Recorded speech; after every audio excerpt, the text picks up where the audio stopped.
10 salawat yang mengandung syirik dan bid'ah. Sebagiannya mengandung syirik, sebagiannya mengandung kekufuran, sebagiannya mengandung bid'ah. Insya Allah kita sebutkan secara singkat 10 poin. Yang pertama adalah salawat bid'ah sekaligus syirik. Kenapa bid'ah? Karena tidak ada contoh dari Rasulullah SAW. Sekaligus juga lafaznya mengandung syirik. Contohnya salawat nariyah, atau mereka sebut juga salawat tafrijiyah atau salawat kurutubiyah. Bagaimana bunyinya? Allahumma salli salatan kamilah wa sallim salaman taman ala sayyidina Muhammadin alladhi tanhallu bihil uqad wa tanfariju bihil kurab wa tuqda bihil hawaij wa tunalu bihil raghaib wa husnul khawatim, dan seterusnya. Artinya, ya Allah, limpahkanlah salawat yang sempurna dan curahkanlah salam yang penuh kepada Nabi kita Muhammad sallallahu alaihi wasallam, yang dengan beliau semua kesulitan dapat terpecahkan, semua kesusahan dapat dilenyapkan, semua keperluan atau kebutuhan dapat terpenuhi, dan semua yang diinginkan dapat digapai, dan husnul khatimah dapat diraih. Ini namanya salawat nariyah. Maka jemaah sekalian, pertama, salawat ini bid'ah karena tidak dicontohkan oleh Rasulullah SAW. Yang kedua, kalau diyakini beliaulah yang dapat menolong semua kebutuhan kita, menghilangkan semua kesusahan kita, maka tidak diragukan lagi ini adalah syirik. Dan secara lafaz, menurut bahasa Arab, bisa bermakna demikian. Bisa bermakna demikian lafaz yang ada dalam salawat nariyah. Padahal Allah menegaskan, amma yujibul muttarra idza da'ahu wa yakshifus su'a. Siapakah yang dapat mengabulkan doa orang yang kesusahan tatkala dia berdoa kepadanya? Tentu tidak ada selain Allah. Dan siapakah yang dapat menghilangkan keburukan? Tentu tidak ada selain Allah Subhanahu wa ta'ala. Ya. Jadi ini adalah bid'ah dan bisa bermakna syirik kalau diyakini bahwa Muhammad sallallahu alaihi wasallam menghilangkan segala kesusahan dan mengabulkan segala kebutuhan hamba. Iya. Contoh lain jemaah sekalian, salawat burdah. Syair yang mereka anggap juga salawat. Ini parah sekali kesyirikannya. Assalamualaikum warahmatullahi wabarakatuh. Sahabat Aswaja yang dimuliakan Allah, rahimakumullah. Setelah mengamati dengan secara seksama tayangan video yang tadi, maka saya menyimpulkan kepada seluruh sahabat, terutama sahabat Aswaja, untuk lebih dalam lagi di dalam belajar dan memahami ilmu nahwu. Karena yang saya amati dari penjelasan Ustadz tadi, yang tayangannya sudah kita lihat di video tadi, itu jelas kegagalan pemahaman di dalam memahami bacaan sholawat nariyah, yang dia simpulkan bahwa sholawat nariyah itu adalah bid'ah dan musyrik.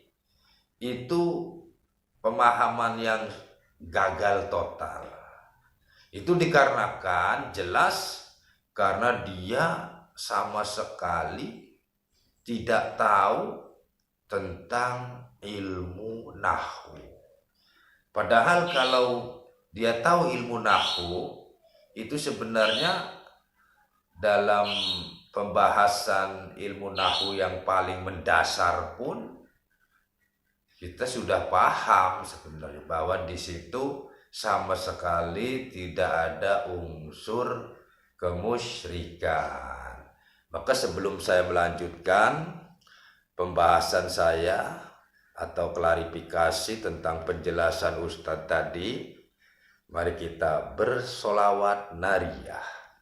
Allahumma sholli sholatan kamilatan wa salim salama tamman ala sayyidina Muhammadin allazi tanhallu bihil uqadu wa tanfariju bihil kurabu wa tuqda bihil hawaiju wa tunalu bihir raghaibu wa husnul khawatimi wa yustasqal ghamamu biwajhil karimi wa ala alihi wa sahbihi fi kulli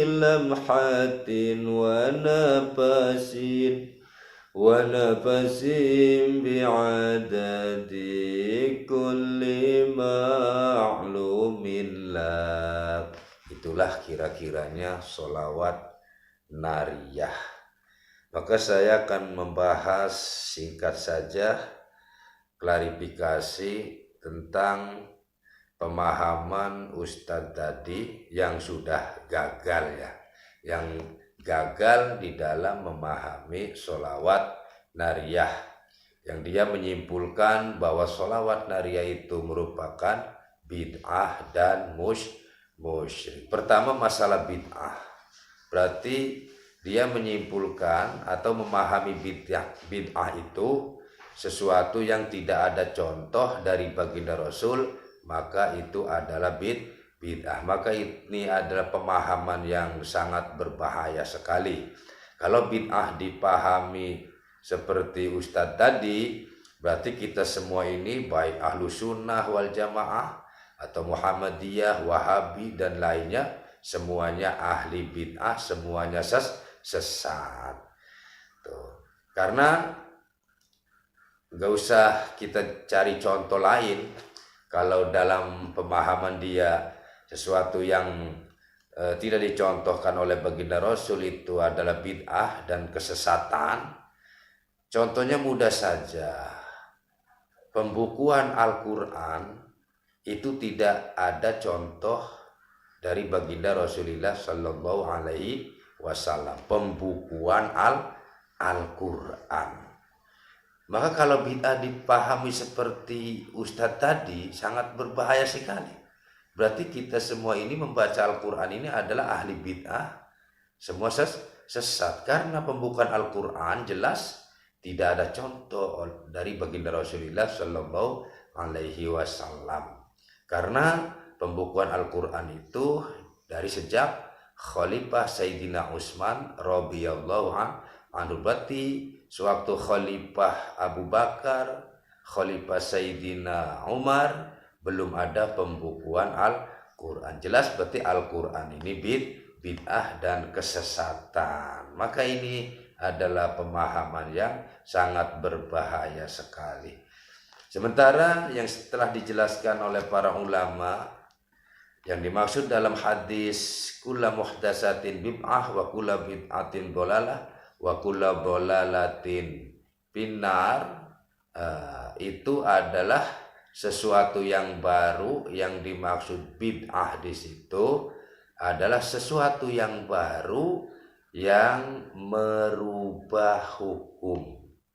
Sesuatu yang baru yang merubah hukum, merubah ketetapan hukum yang sudah ditetapkan dalam syariat agama Islam. Terus dirubah-rubah, baik menambahin atau mengurangin, maka itu adalah bid'ah yang dhalalah, atau itu adalah sesuatu yang baru, yang bid'ah dan sesat. Contoh, dalam syariat agama Islam, sholat 5 waktu itu sudah ditetapkan. sholat 5 waktu. Terus dia berubah. Ada aliran baru, pendatang baru, seumpama dia berubah ketetapan itu, baik dengan menambahin sholat 8 waktu atau 10 waktu, dengan tujuan agar ibadahnya lebih hebat, ditambahin 10 waktu, atau dikurangin menjadi 4 waktu atau 3 waktu, atau bahkan sewaktu. Nah, itulah yang dimaksud kulla muhdatsatin bid'ah wa kulla bid'atin dhalalah wa kulla dhalalatin finnar. Itulah yang merubah ketetapan syara.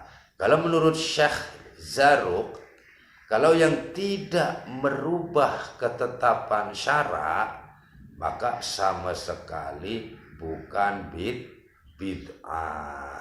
Awas, kita harus pahami, sama sekali bukan bid'ah. Kalau perkara-perkara yang hanya sekedar mencari tambahan pahala atau tambahan amal untuk sehari-hari kita yang tidak merubah ketetapan syara, sama sekali bukan bid'ah. Seperti kegiatan Isra wal Mi'raj seumpama.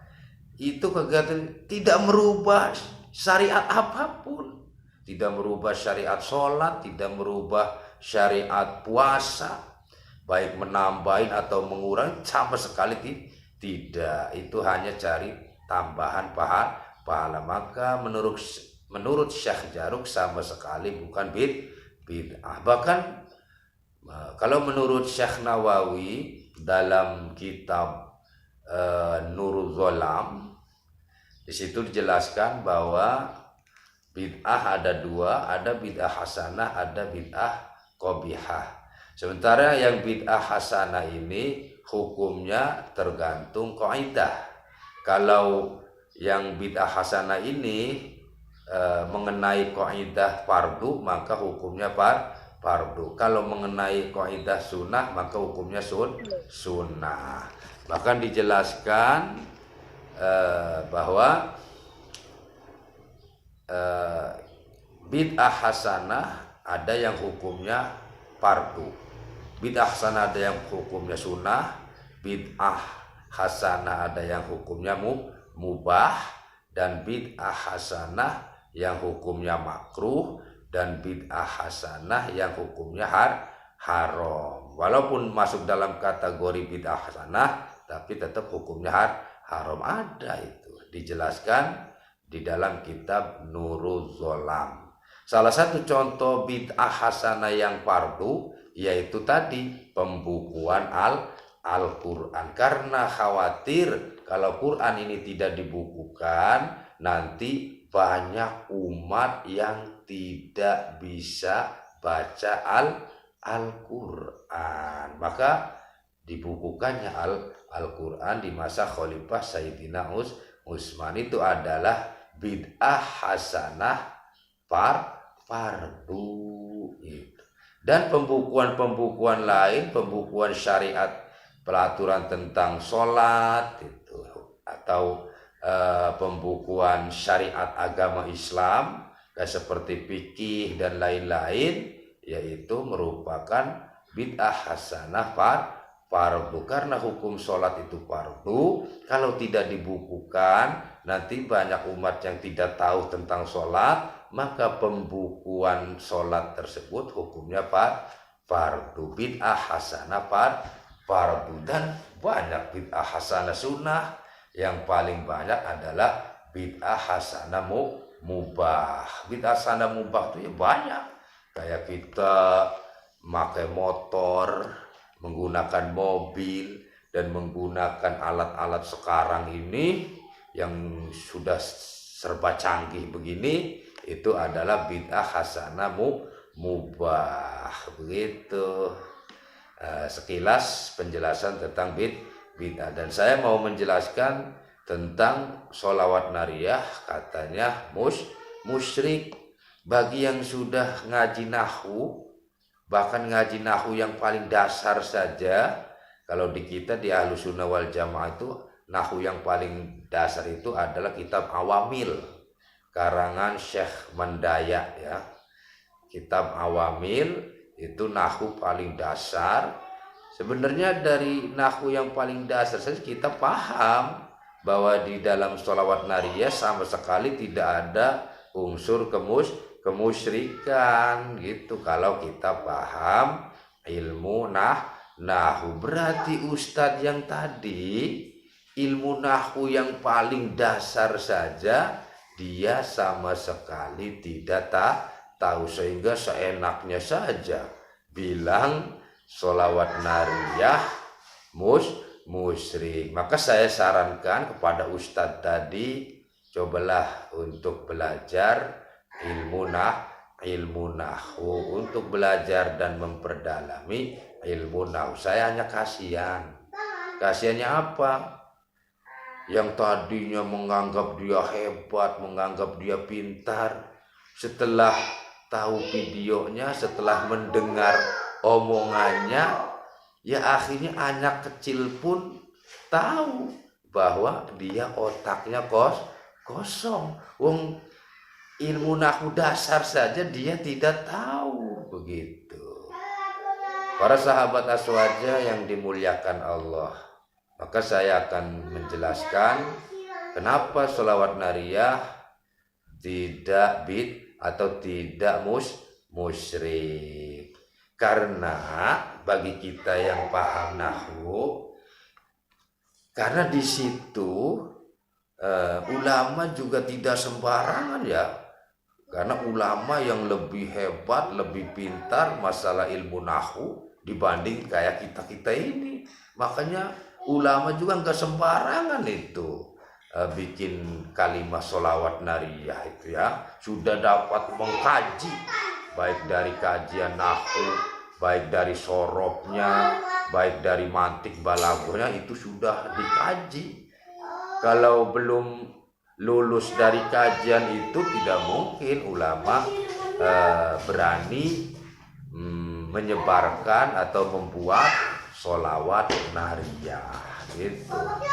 Nah, dan kajian yang paling mendasar, kenapa yang paham ilmu nahwu tidak bilang bahwa sholawat nariyah itu musyrik? Karena jelas di situ menggunakan kata bihi.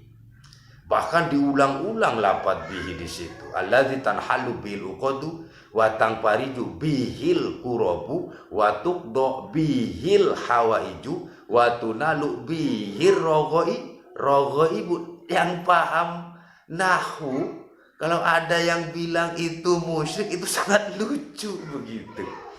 Masih ada bihi kok dibilang musyrik, ini berarti pengetahuannya sama sekali buta sama sekali tentang nahwu. Udah ada bihi masih dipahami musyrik. Masya Allah. Tadat. Makanya belajar nahwu deh. Kasihan sama ustadz ya. Orang-orang jadinya tahu kalau ustadz itu kosong otaknya. Nah, saya jelaskan dalam nahwu lafaz bihi itu. Bihi di situ ada b huruf jar. Tugasnya b itu huruf jar. Jadi apabila isim yang tadinya domah atau tadinya patah, kalau ada b maka jadi kasroh. Contoh yang tadinya zaidun ada b jadi bi zaidin. Yang tadinya Muhammadun ada b jadinya bi Muhammadin. Itu adalah tugas kerjanya atau kerjanya huruf b huruf jar itu. Dalam awamil ada diwarnakan awal, an-naw'ul awwalu hurufun tajurul isma faqat wa hiya 19 harfan al-bau sijibe wa min wa ila dan seterusnya. Itu tugas B adalah mengejerakan isim. Isim apabila ada B berarti jer dibaca. Terus dalam nahwu yang lebih lanjut, yang agak lumayan, di dalam huruf B atau di dalam makna huruf B itu mengandung 10 makna. Satu contoh, dia memaknai allazi tanhalu bil uqadu, yang dengan beliau segala kerumitan, segala kesusahan terpecahkan. Dengan beliau, apa? Awas tuh, ada dengan itu, B-nya itu dengan gitu. Nah, di kata dengan itu saja mengandung 10 makna. Tergantung kita mau ngemaknain yang mana nih. Pokoknya ada 10 makna yang terkandung dalam kata-kata dengan gitu. Makna pertama adalah ilsok. Ilsok itu ada dua, ada ilsok hakiki, ada ilsok majazi. Ilsok itu mempertemukan dua orang atau dua benda atau dua sisi bertemu, itu adalah ilsok. Maka ada ilsok hakiki, ada ilsok majazi. Contoh ilsok hakiki dalam lafaz wa masahtu roksi biadi. Mana Jepangnya lan ngusap isun ing endas isun kelawan tangan isun. Berarti pertemuan antar kepala dan tangan itu hakiki karena nempel. Berarti antara tangan dan kepala nempel, itu pertemuan yang hakiki. Ada pertemuan majazi, maknanya pertemuan tapi majazi karena tidak nempel. Contoh marortu bidarika au bika, liwat isun ketemu kelawan Umaira atau ketemu kelawan Sira. Saya lewat ketemu rumah kamu, atau saya lewat ketemu kamu. Nah, itu ilsok majazi. Ketemu di situ bukan berarti nempel. Dijelaskan ai bimakanin yakrubu minha, ketemu dengan tempat yang dekat, tempat tersebut dekat dengan rumah kamu. Gitu, itu ilsok majazi. Ada di dalam makna dengan mengandung makna isti'anah. Isti'anah itu ngeprih tulung atau minta pertolongan atau minta bantuan, mengandung minta bantuan. Mana minta bantuan. Contoh kata betul bil kolam, nulis isun kelawan kolam, kelawan pensil atau pena. Berarti di situ mengandung kata bantuan. Berarti saya menulis dengan pena di situ dengan bantuan pena. Awas, jangan dimaknain ilsok di situ. Atau ilsok mau tetap ilsok, cuman bimakna bantuan. Ilsok tetap ada kalau ilsok. Jadi di setiap makna B yang 10 itu tetap mengandung ilsok, baik isti'anah tetap mengandung ilsok karena ilsoknya pertemuan tangan dengan pena, cuman bermakna isti'anah dengan bantuan saya menulis dengan bantuan pena itu. Nah, dan yang inti ini nih, ada B mengandung makna sababiyah. Tuh, di dalam makna di dalam lafaz dengan situ mengandung makna sababiyah. Contoh tadi, yang dengan beliau di situ kan baginda Nabi. Segala kesusahan, kerumitan, keruwetan dapat terpecahkan. Dengan beliau di situ mengandung makna sabab.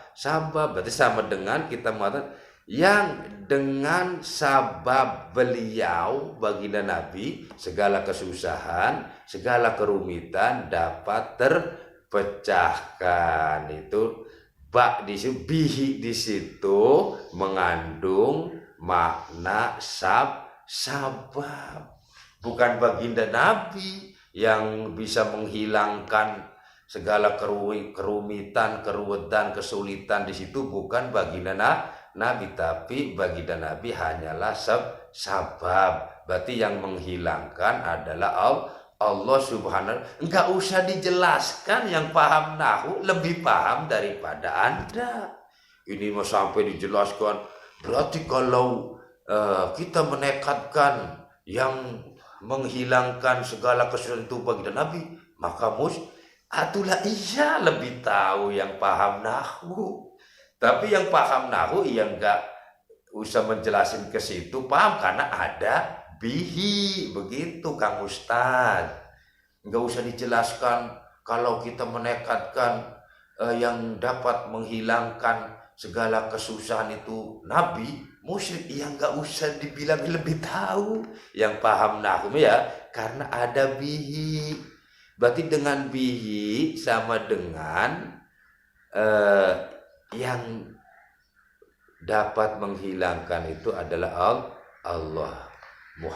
Nabi Muhammad hanyalah sabab. Begitu Kang Ustadz. Makanya belajar nahwu biar tahu mana yang terkandung dalam sebuah kalimat arab gitu. Itu dari B saja itu Anda sudah gagal paham. Apalagi yang lain, ada min, ada an, ada kaf. Kaf itu huruf tasbih. Untuk bab tasbihu lebih repot lagi kaf itu ya. Gawat ini. Tuh, jadi mengandung makna sabab. Jelaskan dengan sabab beliau baginda Nabi segala kerumitan, kesulitan dapat terpecahkan. Berarti sabab yang menghilangkan, yang memecahkan kerumitan adalah Allah. Terus dalam berbahasa Indonesia saja dia sebenarnya belum paham. Padahal dia sendiri yang mengatakan yang dengan beliau segala kesusahan, segala kerumitan dapat terpecahkan. Dia sendiri yang bilang yang dengan beliau. Padahal kalau dia paham bahasa Indonesia itu udah clear, sebenarnya tidak ada musyrik di situ dengan mengatakan yang dengan beliau segala kesusahan, segala kerumitan dapat terpecahkan, dapat dihilangkan dengan beliau, bukan oleh beliau. Dalam bahasa Indonesia juga terkecuali yang oleh beliau segala kerumitan, segala kesusahan dapat terpecah, baru itu menjerumus ke musik. Walaupun hati kitanya menekatkan tetap yang menghilangkan itu adalah Allah, yang bisa menghilangkan kesusahan, kerumitan itu adalah Allah, tapi dari kata-katanya itu sudah menjerumus ke musyrik. Kalau dikatakan yang oleh beliau, begitu, dari kata-katanya itu udah ini mah yang dengan beliau. Berarti kata dengan ini berarti ada pihak lain gitu.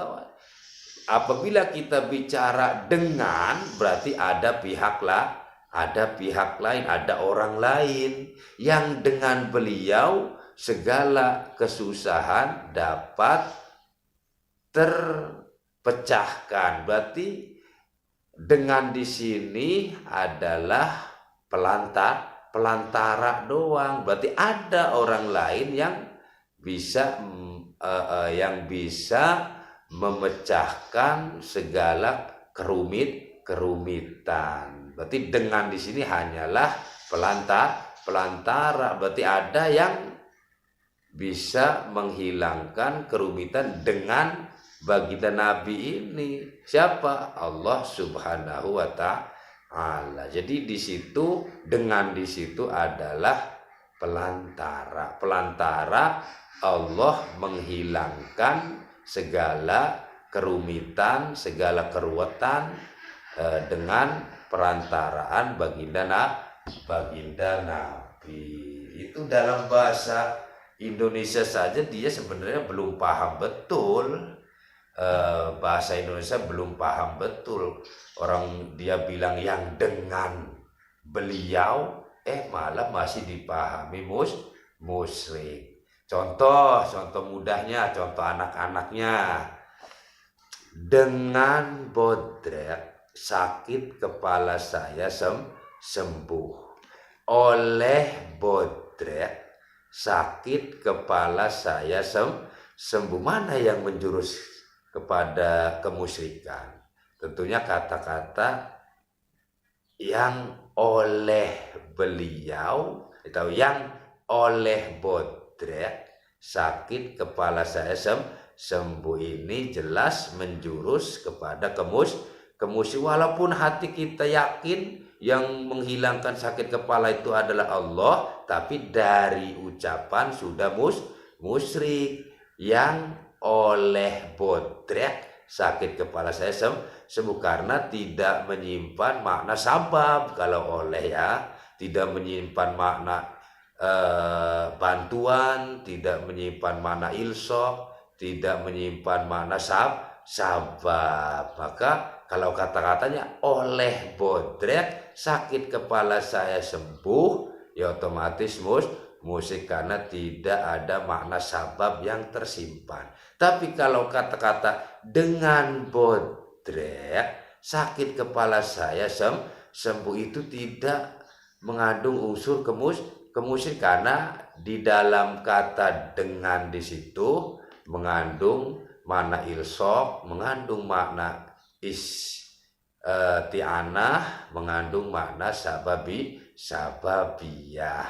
Berarti walaupun saya tidak mengatakan dengan sebab bodrek sakit kepala saya sembuh, itu tidak menjurus kepada kemusyrikan. Ya, makanya saya sarankan kepada sahabat Aswaja untuk lebih memperdalam ilmu nahwu agar jangan sampai kita gagal paham.